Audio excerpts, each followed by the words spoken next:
दोस्तों, माता वैष्णो के लिए एक लाइक जरूर करें और हमारे चैनल एस्ट्रो सच को जरूर सब्सक्राइब करें। दोस्तों, नवरात्रि में जॉन क्यों सूख जाते हैं?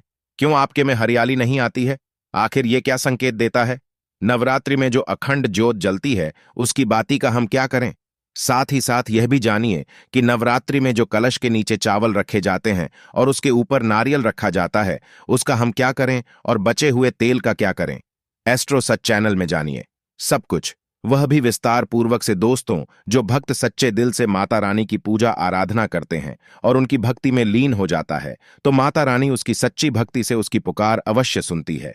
और जो इच्छाएं उसके मन में होती हैं, तो माता रानी उसे वह सब कुछ देती है जो उसको चाहिए होता है। माता लक्ष्मी दोनों हाथों से धन की वर्षा करती है। मां दुर्गा उसी पर अपनी कृपा दृष्टि बनाती है जो नवरात्रों में खास तौर पर माता की सेवा में लग जाता है। देखिए, माता की सेवा में आपको बिल्कुल भी कंजूसी नहीं करना है। दिल खोलकर माता रानी की सेवा करें। जितना हो सके मां को प्रसन्न करने में लग जाएं। साल भर के इस त्योहार में माता धरती पर आती है और उसी पर कृपा दृष्टि बनाती है। जो माता को सच्चे हृदय से प्रसन्न करता है, उसे रंग से राजा बनाकर ली जाती है। फिर चाहे वो राजा हो या भिखारी, मां की नजरों में वो सबसे बड़ा है जिसकी भक्ति में प्रेम, आस्था और मां के प्रति सच्ची लगन हो। इसीलिए मां की भक्ति में आनाकानी ना करें। दोस्तों, एक बार सच्चे हृदय से कमेंट बॉक्स में लिखें जय माता दी, और हमारे चैनल को स्माइल फैमिली को सब्सक्राइब करके बेल आइकन जरूर दबाएगा और कमेंट बॉक्स में अपनी राशि भी डाल दीजिएगा। यदि आपकी राशि के अनुसार हमारे पास कोई उपाय होगा तो वह आकर हम आपके कमेंट में बता देंगे। दोस्तों, सबसे पहली बात, नवरात्रि में हम एक माटी के प्याले में जॉब करते हैं ताकि हमारे घर में सुख शांति बनी रहे और माता प्रसन्न हो जाए। जो जब हरे भरे होते हैं तो घर में हरियाली आती है और सुख समृद्धि की प्राप्ति होती है। जब जो हरे भरे होते हैं तो समस्त देवी देवता खुशियां मनाते हैं और घर की उन्नति के लिए कामनाएं करते हैं, आशीर्वाद देते हैं। हरे भरे जाओ में साक्षात माता रानी अपने 9 स्वरूपों के साथ खेलती है और घर में सुखों की बारिश होती है तथा धन की बारिश होती है।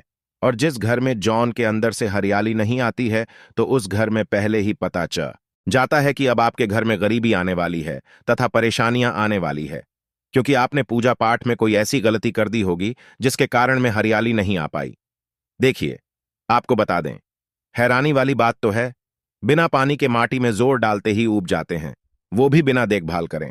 हरियाली उसमें निकल आती है। लेकिन जब हम कलश स्थापना करते हैं और जॉब होते हैं, तो यह बहुत ही सोचने समझने वाली बात है कि आपकी देखरेख में, और जबकि आपने पानी बराबर डाला, परिवार ने अच्छे से देखा, फिर भी ऐसा होने के बाद जब उसमें जौन निकले तथा हरियाली ना आओगे, तो समझ लें साक्षात माता रानी आपसे नाराज है, क्रोधित हो चुकी है। माता रानी अपनी संतान को सदैव माफ कर देती है। आप सच्चे हृदय से माता रानी से माफी मांग ली। माता करुणामयी है और अपने भक्तों को, अपने बेटों को, अपने लाल को वह सदैव माफ करती है। जो में कम हरियाली आना मतलब घर में धीरे धीरे खुशियों का वास होगा और ज्यादा हरियाली आने पर धन की वर्षा होगी। तेजी से व्यापार दिन दुगनी रात चौगुनी बढ़ेगा। कई लोग जो में डेली पानी डालते हैं, जो कि इसमें पानी नहीं डाला जाता बल्कि पानी का छींटा मारा जाता है, इसीलिए 64 जाते हैं, खराब हो जाते हैं। ऐसा न करें और इसी कारण हरियाली नहीं आती है। ज्यादा पानी डालने से ये खराब हो जाते हैं।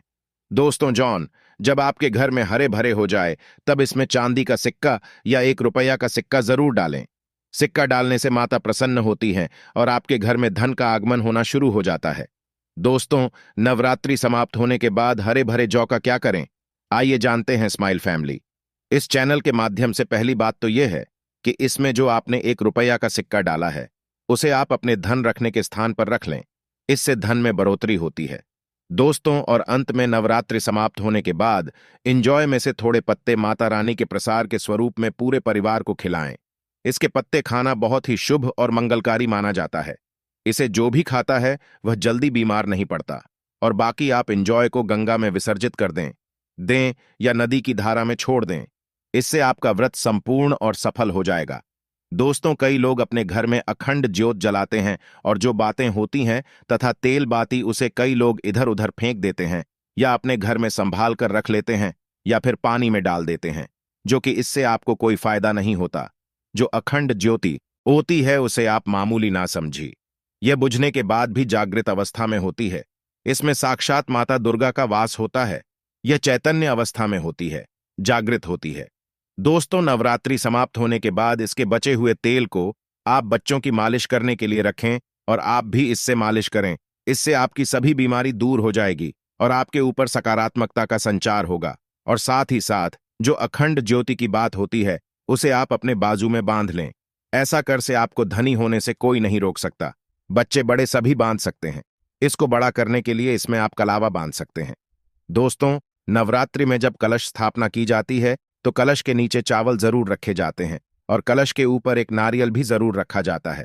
ऐसे में हम इन दोनों चीजों का क्या करें, आइए जानते हैं। सबसे पहली बात, कलश के ऊपर जो नारियल होता है उसे आप कन्या पूजन में तोड़कर कन्याओं को बांट दें और आप भी माता रानी के प्रसाद के स्वरूप में खा लें। आप चाहें तो नारियल साबुत ही गंगा में विसर्जित कर दें। दोस्तों, और जो कलश के नीचे चावल रखे जाते हैं उसे आप थोड़ी हल्दी में पीला करके एक लाल कपड़े में बांधकर अपने धन रखने के स्थान पर रख लें या अपने पर्स में रख सकते हैं। इससे तेजी से धन बढ़ता है, माता लक्ष्मी की कृपा प्राप्त होती है। और बाकी चावलों को आप पक्षियों को डाल दें या गंगा में विसर्जित कर दें। और जो लाश और जौन होते हैं उसे आप गंगा में विसर्जित कर दें। ऐसा करने से नवरात्रि का संपूर्ण फल प्राप्त होता है और व्रत रखने का फल शीघ्र ही मिलता है। दोस्तों, और भूल कर भी यह गलती कभी मत करना। गंगा में कचरा आदि धूप बत्ती के डिब्बे, माचिस की डिब्बी भूल कर भी मत डालना। सड़े गले फूल गंगा में नहीं डालना चाहिए। इससे उल्टा व्यक्ति नरक में चला जाता है और परिवार में गरीबी का वास हो जाता है। गंगा मैया क्रोधित हो जाती है और श्राप देती है। इसीलिए ऐसा घोर पाप कभी मत करना। इसके पीछे एक कथा है। जब गंगा मैया भगवान शिव से शिकायत लेकर पहुंचे तब भगवान शिव कहते हैं, जो मनुष्य गंगा को मेला करेगा वह कभी पवित्र नहीं कहलाएगा। वह हमेशा नरक में भटकता रहेगा। उसे मोक्ष प्राप्त नहीं होगा। वह नरक के भारतीय इसी पृथ्वी लोक में भ्रमण करता रहेगा। इसीलिए गंगा को मैला नहीं करना चाहिए, नहीं तो आपका समस्त पुण्य नष्ट हो जाएगा। आपका पुण्य भूत पिशाच को प्राप्त हो जाएगा। दोस्तों, अगर आपको माता रानी की चुनरी उपहार में मिली है, जैसे जागरण ई से या किसी पंडाल से या धार्मिक यात्रा से, तो ऐसी माता की चुन्नी बहुत ही शुभ मानी जाती है। इससे आपका वैवाहिक जीवन सफल हो जाता है। माता रानी की चुन्नी को आप संभाल कर रखें। इसे आप करवा चौथ पर, वट सावित्री व्रत आदि में या किसी पर्व पर, त्योहार में अवश्य पहनें। इसमें माता रानी का आशीर्वाद होता है जो आपको प्राप्त हुआ है। ऐसी चुनरी सदैव संभाल कर रखें, क्योंकि माता की चुनरी जागृत अवस्था में होती है। इसे मामूली न समझें। नवरात्रों में चाहे कुछ भी कर लेना, लेकिन यह कार्य जरूर करना। बिन पूजा पाठ के ही सारा फल मिल जाता है। आप चाहे कुछ करें या ना करें, लेकिन नवरात्रों में यह एक काम जरूर कर लेना। मैं माता रानी की सौगंध खाता हूं। माता लक्ष्मी खुद आपके घर में चलकर आएंगे। आगे आपकी मर्जी। दोस्तों, नवरात्रि में बिना व्रत बिना पाठ के आपको संपूर्ण नवरात्रि का फल मिल जाएगा। यह वीडियो ध्यान से देखना। अगर आपने व्रत नहीं रखा है, कोई नहीं, आपको परेशान नहीं होना है, क्योंकि कभी कभी हम काम के चलते या फिर ऑफिस वर्क होता है या कभी कभी कुछ ऐसे हम कामों में फंस जाते हैं जिसके कारण हम माता रानी के नवरात्रों में उनको टाइम नहीं दे पाते। तो आपको परेशान नहीं होना है। अगर आपने व्रत नहीं रखा है, कोई बात नहीं, पूजा नहीं कर रहे हैं, नवरात्रि में कोई बात नहीं, तो बस ये काम आपको कर लेना है। नवरात्रि में जितने भी लोग पूजा पाठ करते हैं उससे भी आपको अधिक बढ़कर के फल प्राप्त होगा। तो यह वीडियो ध्यान से देखना। आज की जो मैं वीडियो बताऊंगा बहुत ही सुंदर है, ज्ञानवर्धक जानकारी है। इस प्रकार की जानकारी आप लाखों रुपये खर्च करेंगे, फिर भी कोई नहीं बताने वाला। हमारे चैनल का मकसद है जनहित एवं जन कल्याण करना, इसलिए आप लोगों को इस प्रकार की अच्छी अच्छी जानकारी सिखाते हैं। तो आइए इस वीडियो में जानते हैं, नवरात्रि में ऐसा कौन सा कार्य करने से बिना व्रत बिना पूजा या फिर बिना कन्या भोजन के सारे फल की प्राप्ति हो जाती है, केवल सच्चे मन से। अगर नवरात्रि के समय में कोई भी व्यक्ति पूरे मन के साथ, पूरे विश्वास के साथ, सच्ची लगन आस्था के साथ अगर दुर्गा सप्तशती में वर्णित सिद्ध कुंजिका स्तोत्र का पाठ कर लेता है तो संपूर्ण दुर्गा पाठ का फल उन्हें प्राप्त हो जाता है। जो भी आप व्रत रखते हैं, माता रानी के लिए आप चाहते हैं कि माता रानी का आपके ऊपर आशीर्वाद प्राप्त, माता रानी की कृपा मिले। आपकी कोई अधिक मनोकामना है, वो चाहते हैं आपकी अधूरी मनोकामना पूर्ण हो जाए। सरकारी नौकरी हेतु पितृदोष, राहु दोष, मंगल दोष, कर दोष, शनि दोष, कर्ज का दोष, गरीबों का दोष मात्र पल भर में दूर होगा। तो अगर आपने नवरात्रि का व्रत रखा है तो वो सारे फल अगर आप चाहते हैं और उसका 1000 गुना फल प्राप्त हो जाए तो नवरात्रि के समय में दुर्गा सप्तपदी का पाठ जरूर करना। और जो लोग नवरात्रि का व्रत नहीं रखे हैं, किसी कारणवश उन्हें टाइम नहीं मिल पाया है, ऐसे व्यक्ति दुर्गा सप्तशती में वर्णित सिद्ध कुंजिका स्रोत का पाठ जरूर करना। पूर्ण रूप से आपको नव दुर्गा माता का पूजा पाठ करने से, नव दुर्गा के 9 दिन व्रत करने से, कन्या भोजन कराने से जो फल प्राप्त होता है, दोस्तों केवल इस बात को सच्चे मन से, अगर आप जो है नवरात्रि के दिन एक दिन बस केवल आप जो है बैठ करके जाप लेते हैं तो पूर्ण रूप से आपको फल प्राप्त हो जाता है। मैं आप लोगों को बताना चाहूंगा, जो लोग समर्थन है ऐसे लोगों को कन्या पूजन भी जरूर करना चाहिए। मैं कल की भी वीडियो में बताया। अब कन्या पूजन का बेनिफिट क्या है तो माता रानी स्कंद पुराण में भी लिखा है और कई सारे हमारे जो है देवी पुराण में भी इसका वर्णन मिलता है। माता रानी जितना पूजा पाठ से प्रसन्न होती है उतना ज्यादा कन्या भोजन कराने से हो जाती है, क्योंकि कन्याओं को देवी का स्वरूप माना जाता है और जो कन्या होती है नवरात्रि के समय में यह साक्षी साथ नव दुर्गा का स्वरूप हो जाती है। मैं कन्या पूजन के बारे में विस्तार से वीडियो के अंत में बताऊंगा, तो वीडियो में कंटिन्यू बने रहना। कन्या पूजन कैसे करना है और क्या मुहूर्त है, सब बताऊंगा दोस्तों। दूसरी जानकारी बता रहा हूं, यह जानकारी आपकी जिंदगी में बाहर लाएगी, आपके जीवन में चल रही परेशानी को दूर करेगी, क्योंकि हम आप लोगों को बहुत सरल सरल साधारण से विधि बताते हैं जिसमें आप सभी दर्शकों का कल्याण छुपा होता है। तो नवरात्रि के दौरान आपको एक पुस्तक का पौधा जरूर लगाना है। मैं इसका फायदा भी बताऊंगा, कौन कौन से कुछ लगाने चाहिए। हमारे धर्मशास्त्रों के अनुसार कहा गया है दोस्तों, अगर कोई व्यक्ति मंदिर के किनारे में मदार का पौधा लगा दें, ध्यान से सुनिए, जो सफेद कलर का मदार का पौधा होता है किसी भी मंदिर के किनारे में लगा देते हैं, ये पोस्ट को वहां पर उपस्थित जो देवी देवता है, मंदिर में जो रहने वाले जो देवी देवता हैं, जैसे शिव मंदिर है, शिव मंदिर में मदार का पौधा लगाते हैं तो इसका एक फूल अगर कोई भी व्यक्ति रख करके चढ़ा दें शिव मंदिर में जाकर के, तो आपको एक स्वर्ण दान के बराबर पुण्य का प्राप्ति होती है। तो मदार का पौधा लगाने से इसमें जो फूल खिलेंगे वह जाकर के देवी देवताओं को चढ़ाए जाएंगे, तो उसका आपको जो है पुण्य की प्राप्ति होगी। जो व्यक्ति चढ़ा रहा है उसको आधा फल मिलेगा और आधा फल आपको प्राप्त होना शुरू हो जाएगा। तो मदार का पौधा अगर कोई भी व्यक्ति नवरात्रि के समय में किसी भी शिव मंदिर है, माता रानी का मंदिर है, उनके समीप में जाकर के लगाता है तो अक्षय पुण्य की प्राप्ति होती है। न इसमें आपको व्रत करना है, न पूजा पाठ करने की जरूरत है, बस आप जो है कोई भी फूलों का पौधा लगा सकते हैं। इस श्रेणी में आते हैं जैसे मदार का पौधा, सदाबहार का पौधा। सदाबहार हमेशा हरियाली रहता है और ये हमेशा फूलते हैं। ऐसे फूल का आपको चयन करना है जो हमेशा खुलते रहे, जिसमें फल फूल आते रहे। तीसरे नंबर पर आता है कनेर का पौधा। जो कनेर का पौधा है यह देवी मां का श्रृंगार कहा गया है। कनेर के पौधे से अगर कोई भी व्यक्ति कनेर का पौधा सफेद कलर का अगर कनेर है तो फिर इसे अति उत्तम माना जाता है। कनेर के पौधे को पार्वती का स्वरूप कहा गया है। धर्मशास्त्रों में तो कनेर का पौधा चढ़ाने से माता रानी बहुत प्रसन्न होती है और गोदान के बराबर हमें फल की प्राप्ति होती है। आप चाहते हो तो गुड़हल का पौधा लगा सकते हैं दोस्तों। मंदिर के किनारे में, देवी मंदिर के किनारे में अगर कोई भी व्यक्ति गुड़हल का फूल का पौधा लगता है तो हमारे धर्मशास्त्रों में ऐसा कहा गया है, गुड़हल के वृक्ष पर साक्षात मां जगदम्बा का वास होता है। जी हां, ये मैं कोई हवा में हवाई बात नहीं कर रहा हूं, प्रमाणित बात कर रहा हूं। धर्मशास्त्रों में भी लिखा है, माता रानी को 56 भोग लगाएं या ना लगाएं, कोई श्रृंगार का सामान चढ़ाएं या ना चढ़ाएं, इससे कोई फर्क नहीं पड़ता। लेकिन अगर कोई भी व्यक्ति नवरात्रि के समय में गुड़हल का पोस्ट माता रानी को सच्चे मन से अगर माला पिरोकर के 21 की संख्या में 11 की संख्या में चढ़ा दी जाए तो उस व्यक्ति की वह मनोकामना पूर्ण होने से साक्षात ब्रह्मा भी नहीं रोक पाते हैं। गुड़हल का फूल माता रानी को चढ़ाने से नवरात्रि में आपने पूजा पाठ व्रत रखे हैं, पूजा पाठ कर रहे हैं, कोई बात नहीं। अगर आप व्रत नहीं कर पा रहे हैं, पूजा पाठ में टाइम नहीं दे पा रहे हैं, तो गुड़हल का फूल माता रानी को नवरात्रि के किसी भी दिन एक दिन 21 माला पिरोकर के माला बनाकर के माता को चढ़ा देना, संपूर्ण व्रत का फल मिल जाएगा। आपने नवरात्रि का व्रत रखा हो या ना रखा हो, इससे कोई फर्क नहीं पड़त। बस गुड़हल का फूल माता रानी को चढ़ा देना। तो ऐसा कहा गया है, कोई व्यक्ति अपने जीवन काल में अगर नवरात्रि के समय में गुड़हल का पौधा लगा देता है और इस पौधे में फूल आना शुरू हो जाते हैं और यह फूल अगर देवी देवताओं को चढ़ना शुरू हो जाते हैं तो माता रानी आजीवन आपकी बिल्कुल ही मदद करेंगे, आपके ऊपर अपनी कृपा बरसाएंगे, आपको अपना पूर्ण आशीर्वाद देंगे और जब तक आप इस संसार में जिएंगे कभी भी निधन नहीं रहेंगे। देखिए, हमने आपको वीडियो के बीच में बताया था कि कन्या पूजन 2023 में कब है और क्या है।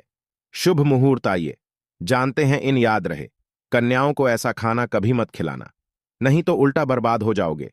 जानिए, कन्याओं को क्या खिलाना चाहिए और क्या नहीं, और क्या उपहार देना चाहिए और कौन सा उपहार नहीं देना चाहिए। दोस्तों, इस बार के नवरात्रि बहुत ही शुभ और मंगलकारी माने जा रहे हैं। इस बार शारदीय नवरात्रि 15 अक्टूबर दिन रविवार को शुरू होकर और इसका समापन 23 अक्टूबर दिन सोमवार को होगा। ऐसे में 24 अक्टूबर दिन मंगलवार को ही दुर्गा विसर्जन होगा। जो लोग माता रानी की स्थापना करते हैं, मूर्ति स्थापना करते हैं, वह लोग 24 अक्टूबर दिन मंगलवार को विसर्जन करेंगे। दोस्तों, नवरात्र की अष्टमी और नवमी तिथि पर कन्या पूजन का विधान है। इस बार महाअष्टमी तिथि 22 अक्टूबर 2023 यानी कि इस दिन रविवार है और नवमी तिथि 23 अक्टूबर 2023 दिन सोमवार को है। ऐसे में आप अष्टमी और नवमी को इन दोनों तिथियां में कन्या पूजन अवश्य ही करें। कन्याओं को भोजन अवश्य खिलाएं। शास्त्रों में 9 दिनों के नवरात्रि को बहुत ही शुभ और मंगलकारी माना जाता है और वहीं 8 दिनों के नवरात्रि को अच्छा नहीं माना जाता। ऐसे में 10 दिनों के नवरात्रि बहुत ही शुभ माने गए हैं। शास्त्रों के अनुसार नवरात्रि के दिनों में माता रानी का पूजन करने से, कन्या पूजन करने से मां अभय वरदान प्रदान करती है। कुंडली में जो कष्ट होते हैं उन्हें ठीक कर देती है। श्रीधर की तरह ही सच्चे हृदय वाले व्यक्ति के सभी कष्टों का निवारण मां शीघ्र ही करती है। मां की उपासना से विनम्रता का विकास होता है। सभी कष्ट, दरिद्रता, दुख, कष्ट नष्ट हो जाते हैं। नवरात्रि में माता रानी का व्रत और पूजन किया जाता है, लेकिन नवरात्रि के दौरान सबसे ज्यादा महत्व होता है कन्या पूजन का। दोस्तों, कन्या रानी जो होती है, फूल की पंखुड़ियों की तरह नाजुक होती है। कन्या पूजन सर्वोपरि है, श्रेष्ठ है। कन्या ए रूप में स्वयं जगदम्बा देवी, माता वैष्णो, 9 देवियां अर्थात समस्त ब्रह्मांड इनके शरीर के कण कण में पास करते हैं। बहुत कम लोग जानते हैं 33 कोटि देवी देवताओं का वास होता है।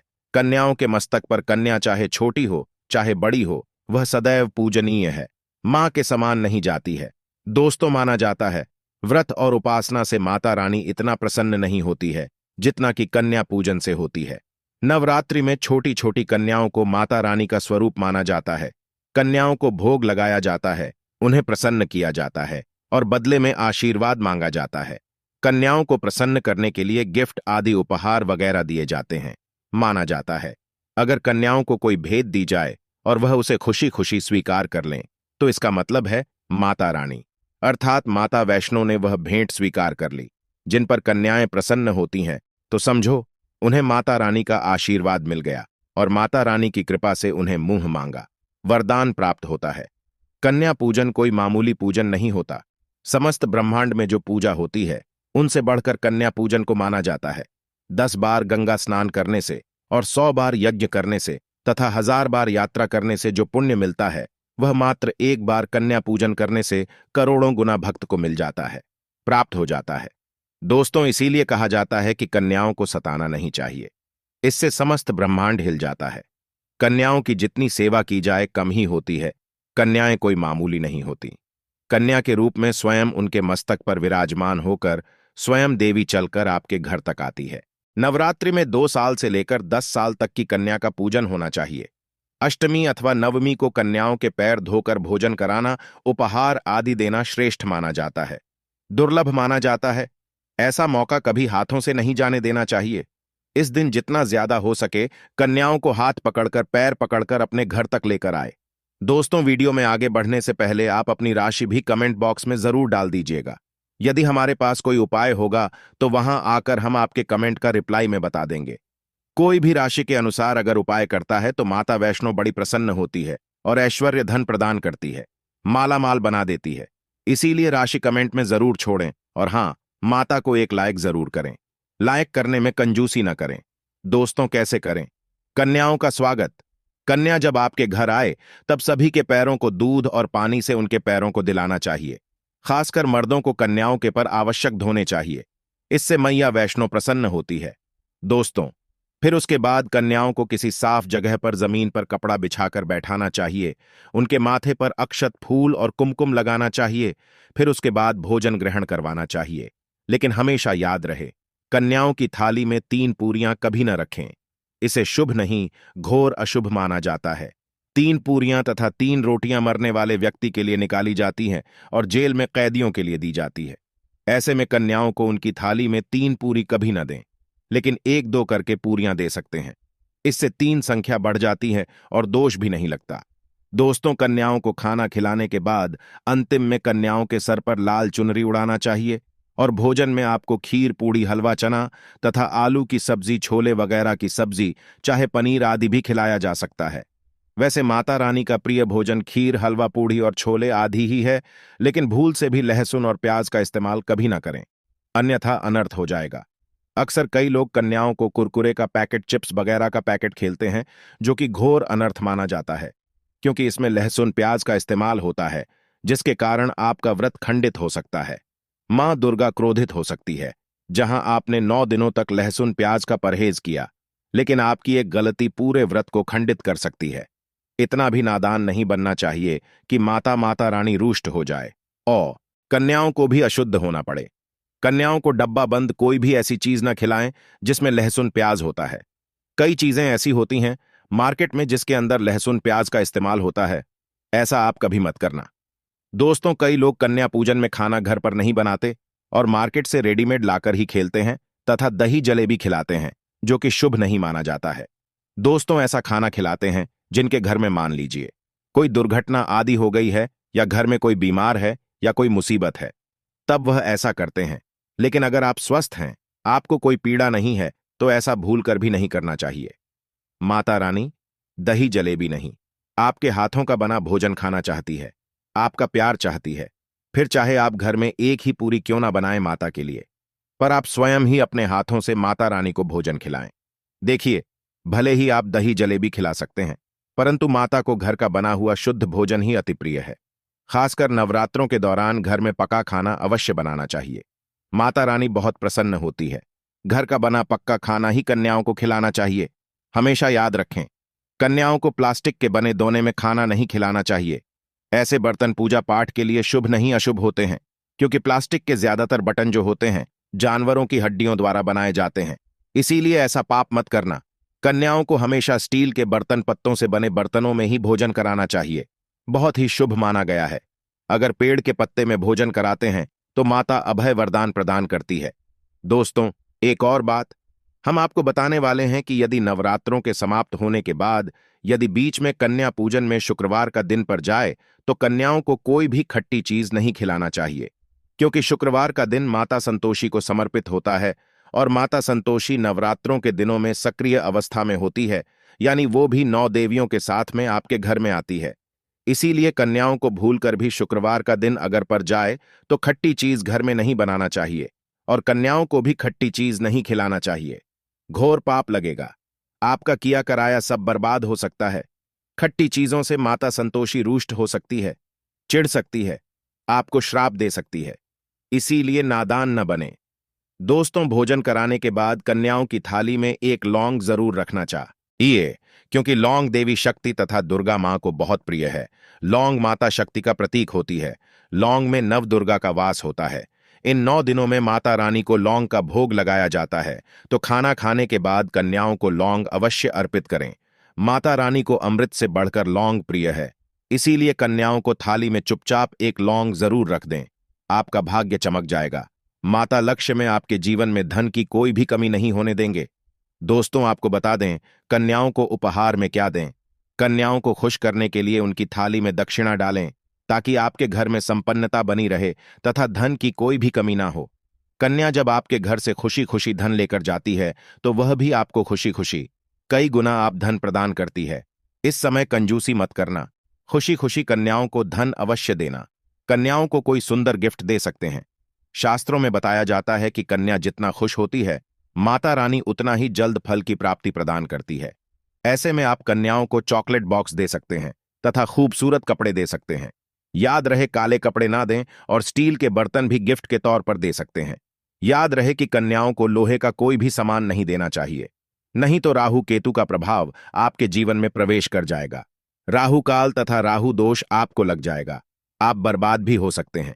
दोस्तों, जब कन्या अपने घर के लिए प्रस्थान करें तो उनके चरण जरूर छू लें और अपने मन में अपनी प्रार्थना को पूरा करें। सच्चे दिल से मांगी मुराद माता रानी अवश्य ही पूरी करती है। सच्चे दिल का मतलब होता है मन में कोई भी लालच ना हो, और अगर वह लालच माता को पाने के लिए बन जाए तो उसे उल्टे हैं। सच्ची श्रद्धा और सच्ची भक्ति। ऐसी भक्ति के आगे स्वयं 33 कोटि देवी देवता आपको नमस्कार करते हैं। दोस्तों, नवरात्रों के दिनों में अगर मिल जाए आपको यह संकेत, तो समझो मां दुर्गा आपके घर में आ चुकी है। ये संकेत बताते हैं मां दुर्गा का आशीर्वाद आपको प्राप्त होने वाला है। तो आइए शुरू करते हैं। दोस्तों, संकेत जब आप कलश स्थापना करते हैं तो उसे निकली हरियाली बहुत ही शुभ मानी गई है।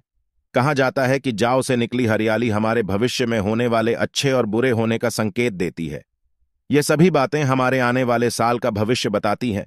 यदि आपने जॉब हुए हैं और वो किसी कारणवश नहीं हो पाए हैं तो यह संकेत बड़ा ही मनहूस ना गया है। कहा जाता है कि नवरात्रों में जो अगर सूख जाते हैं या बढ़ते नहीं हैं तो आपको समझ लेना चाहिए कि यह साल आपका खराब होने वाला है तथा घर में कोई बीमारी आने वाली है या दिन दुगनी रात चौगुनी आपकी कम होने वाली है या घटने वाली है। दोस्तों, यह धन हानि का संकेत माना गया है क्योंकि आपने कोई न कोई गलती ऐसी कर दी होगी जिसके कारण माता रानी नाराज हो गई है। इसीलिए माता से आप क्षमा अवश्य मांग लें। मां अपने भक्तों को अवश्य माफ करती है। एक मां ही होती है जो अपने बेटे को, अपने लाल को हर गलती पर माफ करती है। लेकिन ऐसा बेटा किस काम का जो मां से माफी मांगे। इसीलिए माता रानी से अपनी गलती की माफी अवश्य मांग लें।